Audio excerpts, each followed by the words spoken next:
Bueno, estamos en la primera semana de agosto, ya transcurrió la primera semana de agosto, y uno a veces se hace la idea de si estamos en la cresta de la ola de este COVID-19 o no.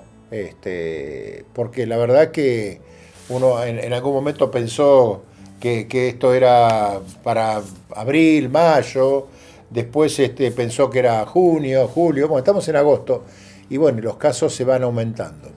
Y nos interesa hablar hoy, esta tarde, con el doctor Pedro Silverman, que es bahiense.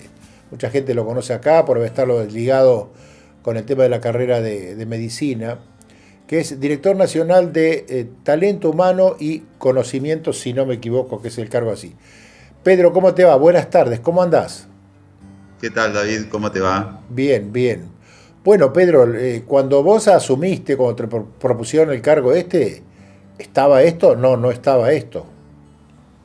No, no, no, ni se avisoraba, digamos. Empezaban a haber algunos casos en China, pero bueno, tampoco se creía que iba a ser una pandemia, digamos, ¿no? Se miraba así un poco de reojo, atentamente, pero no una pandemia y de esta característica, porque bueno, hemos tenido otras pandemias, pero no con estas características. Entonces, la verdad que no se vislumbraba una situación así. Si no, no sé qué hubiese hecho.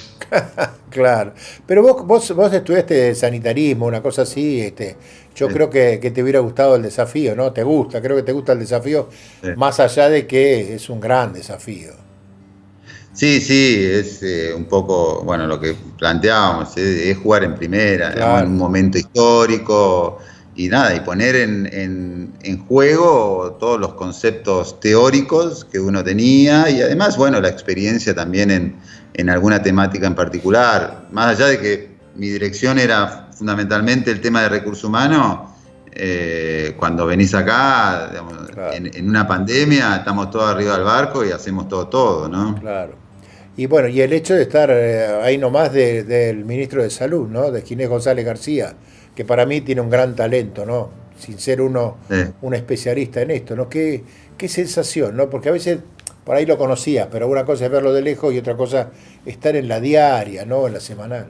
Eh, Y Ginés tiene muchas características importantes. A mí me da la impresión de, para explicarlo, yo uso siempre el parámetro como el ajedrecista, digamos. Ah, Uno puede tener la, la visualización de una, dos o tres jugadas para adelante, digamos. claro, Él tiene 7 jugadas para adelante y claro, en simultánea, digamos, claro, ¿no? Un qué tipo bárbaro. que te dice, ¿y por qué? Y ahí te desarmó todo lo que vos habías trabajado. Claro, sí, seguro. La verdad, una persona que ve muchas jugadas para adelante, entonces uno también nada, se recuesta en eso, ¿no? Que además me imagino tener la mente permanentemente ágil, abierta, atenta a Nada, todo lo que pasa. debe entrar y te hizo la pregunta que vos no esperaba que te Claro. haga, ¿no? Es una cosa Sí, sí, sí, permanente. sí, sí.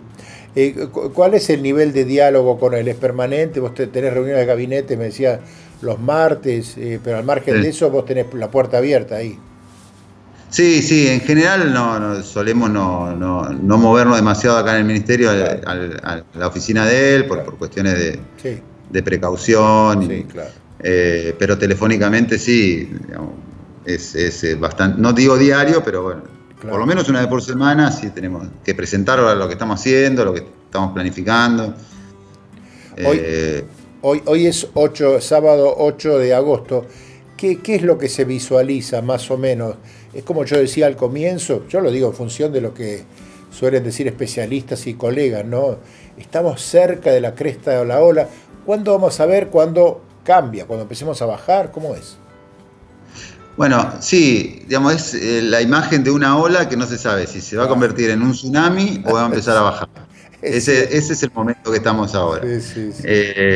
Y estamos viendo si realmente toda esta semana, de acá hasta el 15, digamos, los números de casos no superan los 5.000 y pico, es porque estamos amesetándonos.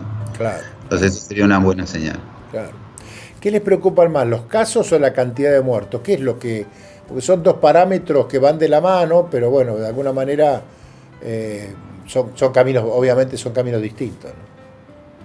Sí, en realidad el número de casos es importante, los dos son números Claro, importantes. claro, Lo que pasa es que el número de casos depende de las acciones comunitarias y el número de fallecimientos depende de la capacidad sanitaria. Claro. Entonces, esos dos parámetros nos están hablando de dos cuestiones distintas. Sí. Entonces, el número de casos lo abordamos desde la vigilancia activa, de salir a buscar, de recomendar el distanciamiento social, esto de la prohibición de las reuniones familiares, etc. Claro. Y el número de fallecidos tiene que ver con el número de camas disponibles en los hospitales, los recursos humanos, y así cuestiones que tienen que ver netamente con el sistema de atención. Claro. De cualquier manera, en la parte sanitaria, esto de haber ido, de no permitir que la gente saliera, todo lo que se hizo al comienzo, que a veces la gente hoy lo desestima, eso es lo que permitió que en materia sanitaria estuviéramos un poco mejor preparados, incluso que países de Europa que tuvieron muertes, pero a montones. Absolutamente. Nosotros tenemos una tasa de letalidad de 1,7. Claro. Hay países de Europa que estuvieron en el 4 y hasta en el 5% de fallecidos. Y eso es solamente el sistema sanitario. Una vez que se satura, no hay tutía. Ahí se triplica el número de fallecidos. Nosotros en este tiempo hemos aumentado un 35% la capacidad instalada de las terapias intensivas del país. Se ha multiplicado casi 15.000 profesionales de la salud que se han puesto a disposición de distintos lugares o provincias o jurisdicciones que necesitan. Se han comprado los insumos, se está más cerca de la vacuna, digamos. O sea, de todo lo que nosotros podamos retrasar este famoso pico, digamos, hacía que estemos más cerca de tener la menor cantidad de fallecidos por 100.000 habitantes no digo del mundo, pero de los grandes e importantes países, seguro. Claro. Y también es cierto, Pedro, que tenemos dos países, ¿no? La ciudad de Buenos Aires, el conurbano, de alguna manera se diferencia notablemente de lo que es el resto, ¿no? Bueno, sí, en principio sí, pero después tenemos provincias como Jujuy, Chaco y Río Negro ahora, digamos que están en una situación muy, muy complicada, muy complicada. Sí. Porque Cava y Amba, si bien tiene un aumento del número de casos, esto es lo que yo te decía inicialmente, que nos habla de un poco la conducta del virus en la comunidad, estos lugares, estas provincias, el tema de la infraestructura es el problema. Claro. Entonces, y del recurso humano. Entonces, equipara por ahí, digamos. Pero son 3 lugares, Chaco, Jujuy y Río Negro por ahora, muy complicados. Claro. ¿Qué perspectiva se ve de donde vos estás, si bien estás llegado a Bahía Blanca, de cómo está Bahía Blanca? Bueno, Bahía Blanca está en una etapa interesante y yo creo que la salida de la búsqueda activa de casos con el detectar es una estrategia muy importante. Un gran número de testeos, digamos, no solamente hay que salir a buscarlos, sino que hay que tener una gran cantidad de testeos, eso sería lo más importante. Pero también tiene que acompañarse con la conducta cívica de los ciudadanos, porque si no es imposible. Uno no puede tener un estado policial permanente, ¿no? Tiene que apelar a las conductas individuales, la responsabilidad social de cada individuo. Se sabe que la mayor cantidad de contagios suceden en ámbitos familiares, ¿no? Entonces, bueno, eso está hablando de una actitud bastante irresponsable en algún punto de algunas personas. Entonces, yo creo que hay que apuntar ahí. Y para colmo tenemos estos pequeños focos de primaveras que hace que de pronto estallen los lugares, se llene de gente y después otra vez a empezar a contar a ver si alguno se contagió o no. Es que, digamos, se puede hacer, yo entiendo, aparte, yo entiendo, estamos todos agotados, cansados, la verdad, pero que se haga con las debidas precauciones, el uso de barbijo, el distanciamiento, digamos, tenemos que empezar a pensar que tenemos que cambiar nuestros hábitos, no vamos a poder volver a hacerlo de antes. Entonces, digo, bueno, salgamos, reunámonos en los parques, digamos, pero digamos, mantengamos la distancia, usemos barbijos. Creo que hay que tener una conducta social un poco más responsable en ese sentido. Seguro. Pero se habla de nuevos síntomas ahora del COVID, ¿eh? Al principio se hablaba de algunos, que si no tenía gusto uno, que si le dolía la cabeza, si tenía fiebre. Ahora también se habla de vómitos. ¿Hay síntomas nuevos del COVID? Sí, se incorporaron al diagnóstico 3, diarrea, vómito, cefalea, y hay otros síntomas que seguramente más adelante vamos a poder ver. Pero lo importante, esto es para que el sistema de atención digamos, pueda tener precauciones cuando la gente viene con cualquier otro síntoma no característico hasta ahora del COVID.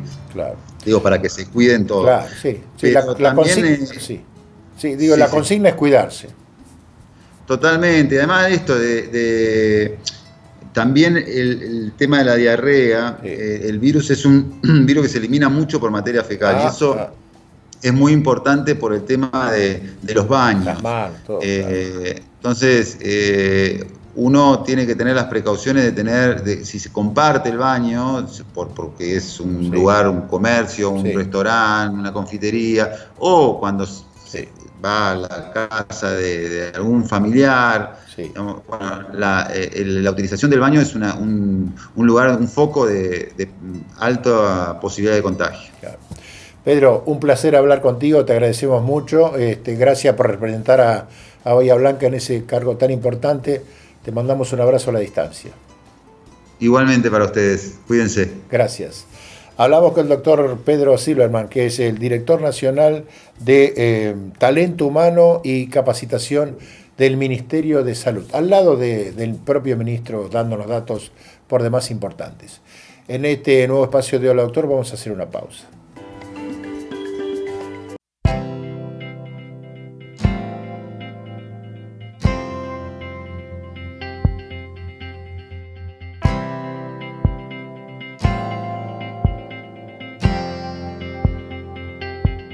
IRREDIM, Centro Reumatológico. Nueva dirección, Undiano 10, teléfono 455-8214. Osrga y Amsterdam Salud unidos para ofrecer los mejores planes de salud a sus beneficiarios. Hospital Italiano Regional del Sur, más de medio siglo atendiendo la salud de la gente de Bahía Blanca y la región. En el Hospital Privado Dr. Raúl Matera te brindamos mucho más que buena salud. 9 de julio 445, 455-8880. Una persona con COVID-19 puede ser asintomática, es decir, que no presenta sintomatología, ni tos, ni síntomas de dolor de garganta, ni fiebre, pero sin embargo tiene capacidad para contagiar a otras personas.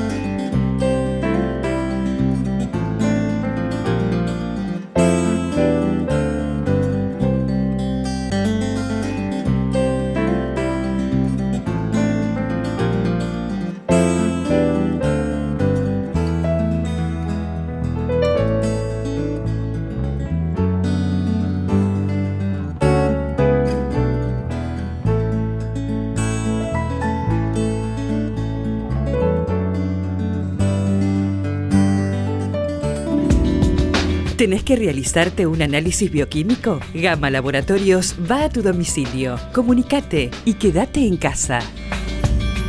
Centro de Diagnóstico por Imágenes Alem. Desde Avenida Alem 222, tecnología de vanguardia y profesionales calificados. Solicite un turno al teléfono 4500-501. Instituto del Corazón. Jefe de servicio Dr. Carlos Yamun. Staff de doctores Diego Yamun, José Carbonell, Claudia Nardelli, Viviana Santos, Jonás Braco. Segundo bloque de Hola Doctor. No vamos a hablar del COVID en esta parte, sino que de alguna manera queremos rendir un homenaje a alguien que fue un verdadero prócer en lo que tiene que ver con la medicina de la Argentina, que es el doctor René Favaloro. Y nos interesaba hablar de esto con el doctor Carlos Yamun, que de alguna manera fue un poco un discípulo de él, ¿no? Que trabajó con él. Carlos, buenas tardes, ¿cómo te va? ¿Qué tal? ¿Cómo va? Bueno, bien, buen día. bien. Bueno, 20 años se han cumplido de la desaparición de René Favaloro. ¿Qué sensación te da? ¿Es como que a veces uno termina de creer que no está o ya lo da por sentado, obviamente? No, yo viví en su servicio durante 10 años, del 80 al 90. Fue una experiencia realmente hermosa, trabajamos muchísimo. En esa época se operaban entre 10 y 12 cirugías cardíacas diarias y realmente estábamos al nivel de lo que se trabajaba en Estados Unidos. Yo que estuve en Cleveland Clinic, posteriormente a eso, la verdad que no teníamos nada que envidiar, salvo mucha infraestructura que había en Cleveland. Pero sí, en el Güemes hacíamos 10 o 12 cirugías, en Cleveland se hacían entre 18 y 20 para una institución inmensa como era Cleveland Clinic. La realidad es que, bueno, la pérdida de René es una llamada de atención muy importante, pero que lamentablemente, como muchas cosas en la Argentina, provoca mucho lamento, mucha desazón en muchas cosas, pero lo que no provoca es cambios. Claro, después no pasa nada. No se producen los cambios que uno realmente desearía para que todo nos vaya un poco mejor, ¿no? Claro. Porque yo siempre digo, en los países donde la vida vale poco, sí, la medicina vale poco. Claro. Porque está relacionado con el valor que uno le da a la vida. Sí, seguro. Si uno, entonces tenemos siempre la misma cuestión, lo que significa los tiempos de cobro, lo que significa la inflación, claro, lo que significa que el 70% del gasto en medicina se vaya en laboratorios, claro, y que el 30% quede para sanatorios y médicos, claro, lo cual termina siendo muy desilusionante, claro, en el sentido de que el médico, en lugar de ocuparse en formarse cada vez mejor, de tener tiempo para leer, tener tiempo para estudiar su paciente, tener tiempo para hacer ateneos y consultar su paciente y tomar decisiones conjuntas, que le haría muy bien a los pacientes, tenga que correr de un hospital a otro, claro, 3 semanas, claro, lo cual en ningún contrato de trabajo está dicho que tiene que trabajar más de 48 horas semanales, y claro, el médico trabaja 96. Claro. O sea, la relación no tiene mucho sentido. Claro. Y eso hace que muchos convenios sean imposibles de manejar. Claro. Sin nombrar la obra social, he tenido, claro, que rechazar un convenio en enero porque la idea era pagar una consulta médica 160 pesos. Sí, no se puede. Carlos, termina siendo ofensivo. Al margen de esta realidad, ¿qué te acordás de la primera vez que lo viste a René? ¿Vos qué edad tenías? ¿Estabas recién recibido? No, yo antes de entrar a Güemes había hecho 3 residencias. Yo me recibí a los 23 y después hice cirugía general en, claro, el Argerich, claro, de Buenos Aires, ¿no? Sí. Después hice cirugía oncológica en el Instituto de Oncología Ángel Rojo. Sí. Estuve becado ahí en cabeza y cuello.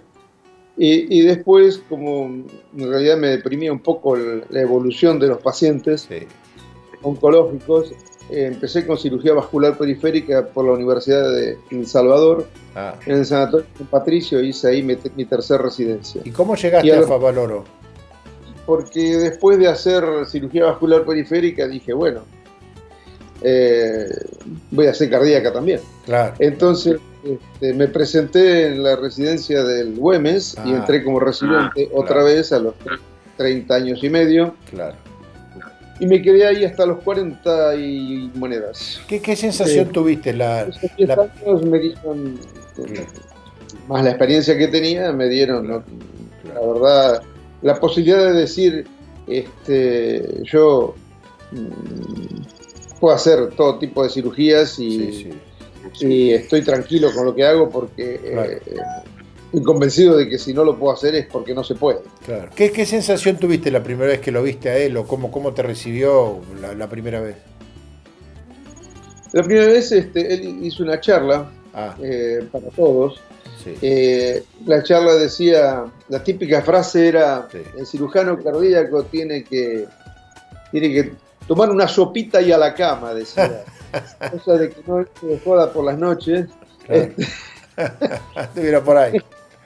Entonces decía que el cirujano cardíaco tenía que ser el que esté más despierto, el que esté más dedicado, el que se esfuerce más, el que cuide su condición física para mantener el pulso, para soportar 5, 6, 7 horas de cirugía paradito al lado del paciente. Claro.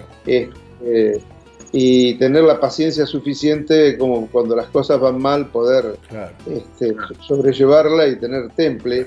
Y esa charla fue realmente motivadora. Y después, que tenía varias frases así típicas de esa época, con respecto a la gente que no estaba muy así dedicada al trabajo, que somos humanos, ¿no? Hay todo tipo de personalidades. Entonces, cuando él decía que alguien no respondía a esas condiciones que él había dicho en su alocución, él decía, como decía Effler, que ese era el jefe de él en Cleveland, decía one way ticket, o sea, pasaje de ida. Y se le daba un pasaje de ida, pero para que no vuelva nunca más. Claro. ¿Cómo era él en la sala de operaciones? ¿Cómo se desempeñaba? ¿Cómo se desenvolvía? Con mucha seriedad, hacía su trabajo muy prolijo y además dejó muchas enseñanzas. Nosotros aprendimos mucho y aparte, como había tanto volumen, se distribuían las cirugías. Y realmente para el que tenía ganas de aprender era un excelente lugar porque posibilidades había que obviamente Favol tenía una condición realmente muy especial. Él valoraba los tipos de talento y de sacrificio. Eso hacía que pudiera progresar la gente que tenía talento y sacrificio como para hacer este tipo de especialidad. Que hoy, por ejemplo, en Estados Unidos es una especialidad que no eligen la mayoría de los recibidos,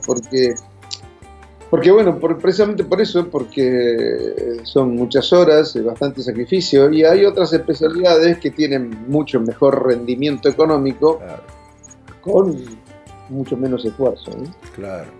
Menos esfuerzo para aprender y menos esfuerzo para el desarrollo de la carrera. Claro. Y gracias a Favaloro estás acá en Bahía, hace años ya en Bahía. ¿Cómo fue tu llegada? ¿Cómo fue?